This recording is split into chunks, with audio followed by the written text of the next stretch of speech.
بك اليوم، وش تقول لمتابعينا باللغة العربية؟ شكرا كثير.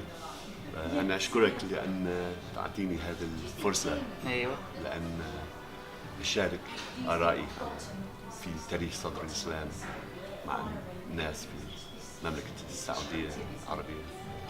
شكرا لك. شكرا. So I was a student in Oxford, Yes. reading Oriental Studies, which is an old subject. We can do a number of languages. I did Yes. Arabic, Persian, Aramaic, and then we have broad interest in the Middle East, literature, culture, Great. history. So I particularly liked history, Okay. and I always was interested in that change from the late antique period Okay. and then going into early Islam. What are the changes in society Okay. that lead to the emergence of Islam and then for it to spread across the Middle East? Yeah. My supervisor was Patricia Kroner. She really was an amazing scholar, so it was Yeah. a great idea. So she was really inspiring.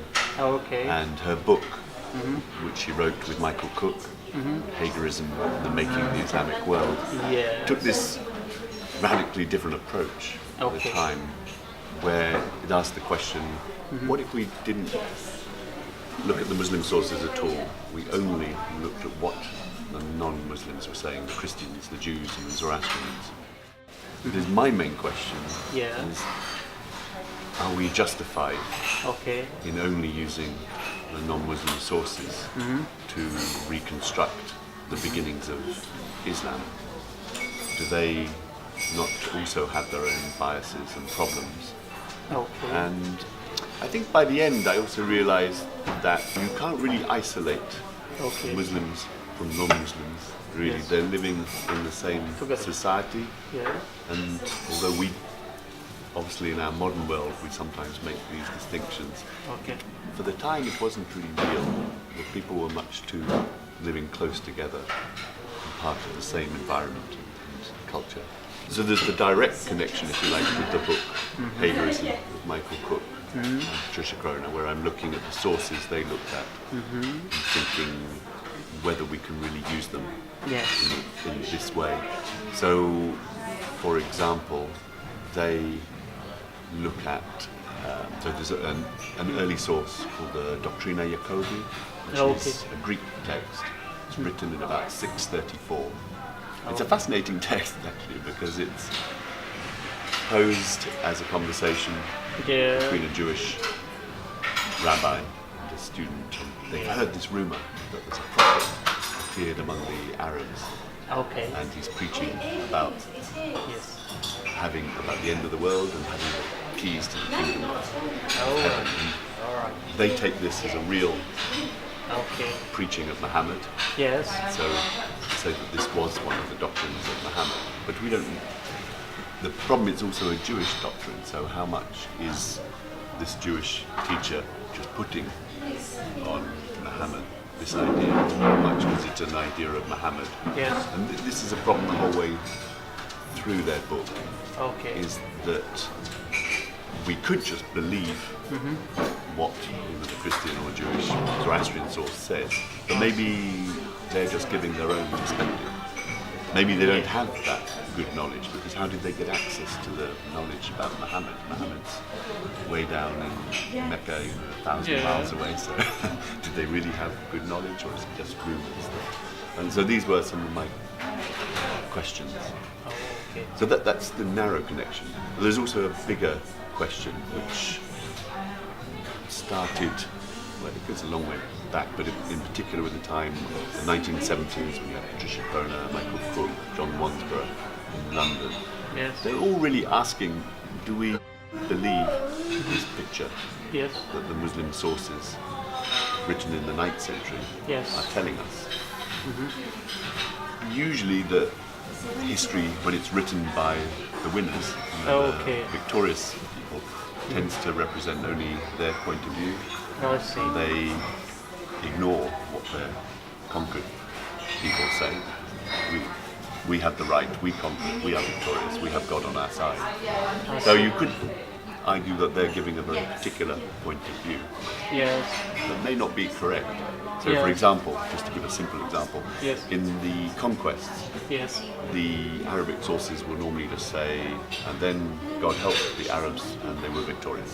Yeah, so there's a couple of famous discrepancies, if you like, between Muslim sources and non-Muslim sources. And remember, the important thing about the non-Muslim sources is some of them are very early. Yes. So, 630s, 640s, Yes. really near the lifetime Yes. of Muhammad. Yes. Whereas the first Muslim Arabic history that we can really hold in our hands Yes. is from 822 Yes. AD. So that's 200 years after the Hijrah. And this is always the problem. I mean, Maybe, they're written. yeah, the actual, a book that you could pick up and hold. All right. So there might have been other books, but here is where you get the real beginnings of the argument between people who are more skeptical Okay. and people who are more accepting and traditional. All right. We don't have some history books from the 8th Okay. century in Arabic or the 7th century. The people who are more accepting will say, but that's because they were lost. Yes. But if you're a skeptic, you say, but maybe there weren't any. And actually it only starts in the 820s, All right. 200 years later, and there wasn't anything before. So the problem is we don't have it, so we don't know. Either could be right. There's no way to properly decide it. And this is why they're a little bit antagonistic, the two views, because there's no way really to solve this. First, you can't just trust these non-Muslim sources and distrust Muslim ones. Yes. It's much more complicated. Yes. The Muslim ones have their problems, but so also do non-Muslim ones. Yes.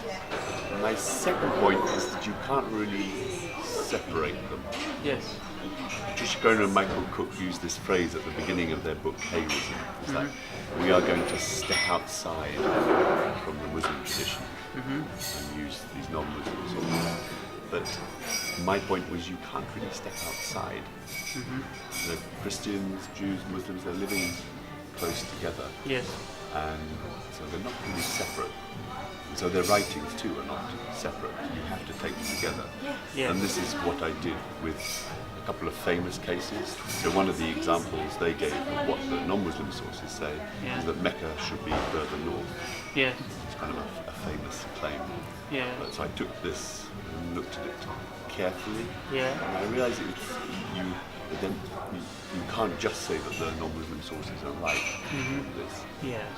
There's other factors you have to consider. I mean, it's a very interesting question actually. What did the Muslims think that they were doing initially? And they seem to be saying it's okay to pray generally.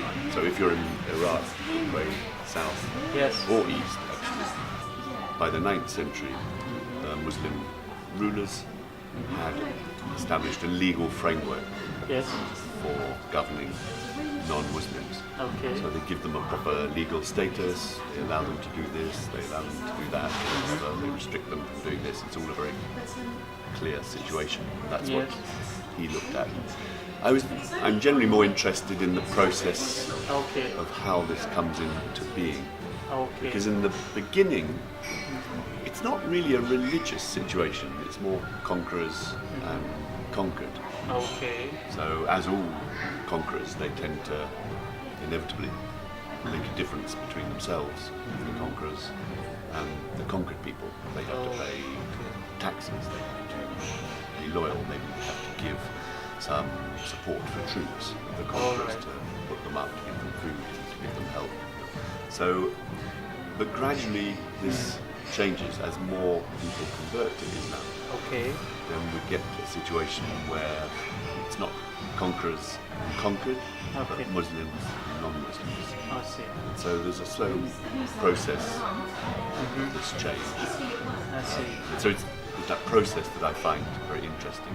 Older scholars tend to think that Islam is very fixed in the beginning, so we can just study that, and that's what Bernard Lewis did. Yes, I because like the idea of seeing things change, because all religions and ideologies change really. Yeah, this is a classic question. Often Yeah. they find it for students in exams when they say, Yeah. was Islam or Christianity more tolerant Yeah. other religions. Yeah. And it depends how you look at it. Yes, of In course. the thing that Islam did very differently to Christianity is it gave a legal framework. Yes. So Christians were allowed to practice their worship and so on. And so Yes. if you tried to stop this, Yes. even as a Muslim, you would be put in prison because that's wrong. You have to protect Christians, Jews and others. But equally, there was a legal, you were allowed to stop Christians building new churches. So it's good and bad. But the good thing about it is it was a clear legal framework. Whereas in Christian Europe, there's no clear legal framework. For a long time, these two opinions were a bit stuck. Yes. You know, you have skeptics say, well, we're going to say we don't believe any of it unless we can prove it's true. Whereas the traditionists say we'll believe all of it unless we can prove it's false. Yes. So this kind of stuck. Yes. So now people are trying to take different directions in their research. Not to say is it true or not, but how, for example, did the stories get created? How did the different ideas become elaborated? So they got more interested in the processes of change, not just true, false. So I wanted to do three things. Yes. One was to hear from different participants Yes. in the Arab conquest, not just the Muslim Arab conquerors. Yeah. There were actually many different groups among the conquerors. They weren't Yeah. all Muslim, and they weren't all Arab. Yes. This is usual. I mean, the British Army, when it conquered Yes. India, they used about 80% Indian empires. local people. It's just what empires do, yeah. So Right, I wanted obvious, to yeah. look at some of these Yeah. other groups, the Berbers, Khazars, lots of other people who joined in what to them was just a really successful Yeah. military campaign, and they wanted to be part of it. So that's one thing. Two, I wanted to again understand this process. Often it's said, okay, the Arab conquest happened, it's all very quick, it's finished in about 5 to 10 years. But in reality, it takes a long time. And there's a number of areas, like the Caucasus, Central Asia, Yeah. the area of modern Pakistan, and Yeah. also the area of Northwest Africa, where the Arabs and their allies encountered peoples like the Berbers and the Khazars Yeah. and the Turks, who were also quite good fighters. They have Yeah. tribal armies which they could put against the Arabs. Was And so this- it took a long time for the Arabs to establish. For many conquerors, Yeah. they don't really want the conquered to join them. You know, the British didn't say to all the Indians, you can all become British. You know, Yeah. the Romans, eventually they let people become Romans, but it was slow. But the Yeah. really interesting thing in Yeah. the case of the Arab-Muslim conquest is people were able to become Muslim and very quickly. Yes.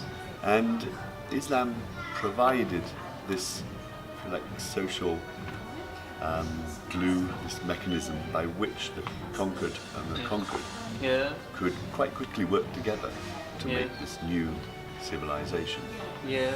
I think it's partly because there's no hierarchy Yeah. of, like priests and so on as there is in Christianity, so it's Yeah. more easy for everyone to work together Yeah. within the religion.